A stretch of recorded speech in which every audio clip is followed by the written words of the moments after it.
Our film begins with Dr. Robert, one of the most successful plastic surgeons in the world. During the lecture, he talks about deformities caused by severe burns and how burn victims deserve a normal face like anyone else, even if the face is taken from a corpse. He mentions that there have been 9 face transplant operations in the world, and he participated in 3 of them, noting that skin modification surgeries are very delicate. Dr. Robert has a test subject, a female named Vera, whom he holds captive in a room in his villa. He performs all kinds of experiments he can think of on her. In one of his meetings, he talks about a powerful skin method he has been researching, which makes skin much stronger than normal human skin. He names the skin Gal in honor of his wife who died in a car accident. A fellow doctor asks him how he made the skin stronger than normal. Robert explains that he did it by altering the skin's genes and mixing them with pig genes, as pig skin is much stronger than normal human skin. He admits he knows that merging human and animal genes is forbidden, but he was forced to do the experiment in memory of his wife. His colleague objects and tells him to stop his experiments immediately, or he will be forced to report him to the scientific community for committing a forbidden crime. The next morning, Marilia, the head servant at the villa, tells him he should not have taken his dead wife's face and put it on Vera. She warns him of the danger, and how similar they now look, and that the whole world knows his wife is dead. She asks him if he will kill Vera after the experiments are over, keep her captive forever, or let her commit suicide just like his wife, Gal, died. Robert tells Marilia to get rid of all the other servants, leaving only her, so he can be safer. Marilia's son, Zyka, knocks on the villa door and asks her to let him in because he misses her and wants to see her. After much insistence, she agrees to let him in and gives him food. She then sees on the news that the police are looking for him because he stole jewelry from a famous store. Zyka asks her to let him hide in the villa for a while, but Marilia refuses. He then sees Vera on the security monitors. Marilia points a gun at her son and tells him to leave the villa, but he attacks and ties her up. He then goes to look for Vera and manages to get into her room after taking the key from Marilia. Vera tries to escape, but he attacks and rapes her because she resembles his old lover, Gal,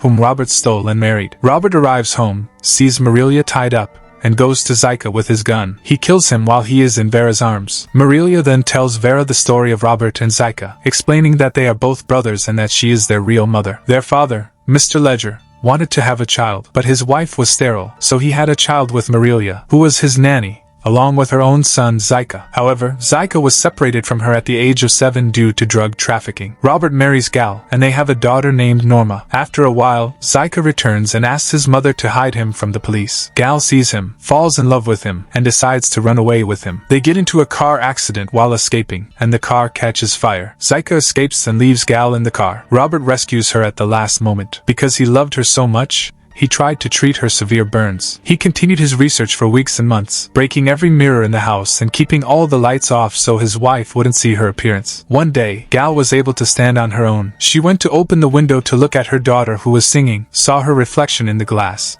couldn't bear her appearance, and committed suicide in front of her only daughter, Norma. Norma then committed suicide a short time after her mother. Robert returns after burying Zyka's body, takes Vera, and they get into a relationship. Robert dreams of what happened 6 years ago, when he and his daughter were at a party before her death. She was happy at the party but suddenly disappeared. He goes out to the garden to look for her, and finds a young man on a motorcycle as if he is escaping from the place. He continues to search for Norma, and finds her passed out under a tree. He tries to wake her up, and when she does, she screams, cries, and has a breakdown. We then go to the story of Vicente, who works at an atelier with his mother. He goes to a party with his friends and meets Norma there. He likes her and takes her with him to the garden outside the party noise. He tries to get into a relationship with her, but she hears the same song her mother was singing at the moment of her suicide. She starts screaming and tries to push him away, but he tries to silence her and then rapes her. He leaves her and runs away from the house. Robert sees him escaping. A week after the incident, Vicente is at the atelier and tells his mother that he is going out for a bit and will be back for dinner. On his way,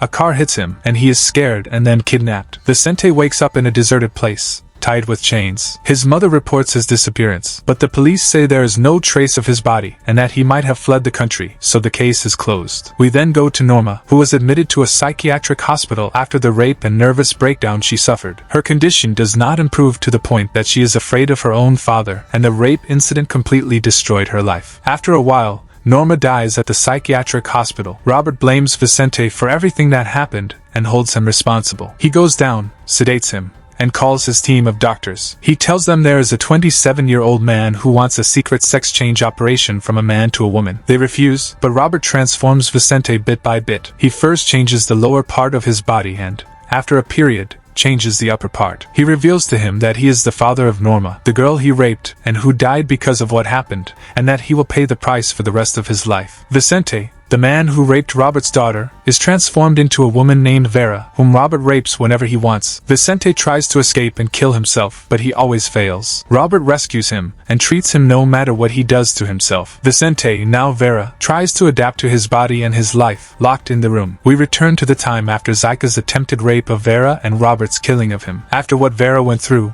Robert allows her to go outside the villa and take a walk with Marilia, with Vera promising not to try to escape. She does not escape to earn Robert's trust and gain more freedom in the house. At the end of the day, Vera goes to Robert's office, takes his gun from his desk drawer, and sees her picture before the transformation on a missing persons page. She goes to Robert's room and kills him. Marilia runs at the sound of the gunshot and hides the gun, but when Vera comes out of the room, she hits her with the gun and escapes. Vera runs away from the house and goes to her mother's atelier. She meets her mother and her assistant, Christina, who of course do not recognize her. Christina comes to talk to her, and Vera tells her what happened and that she is Vicente. She confirms her story by reminding her of their last conversation 6 years ago. Her mother comes in, sees Christina crying, and asks why. Vera looks at her mother and says, "I am Vicente." This is the end of the summary. If you liked the video, don't forget to subscribe to the channel and activate the bell to receive all new updates. See you soon in a new video. Goodbye.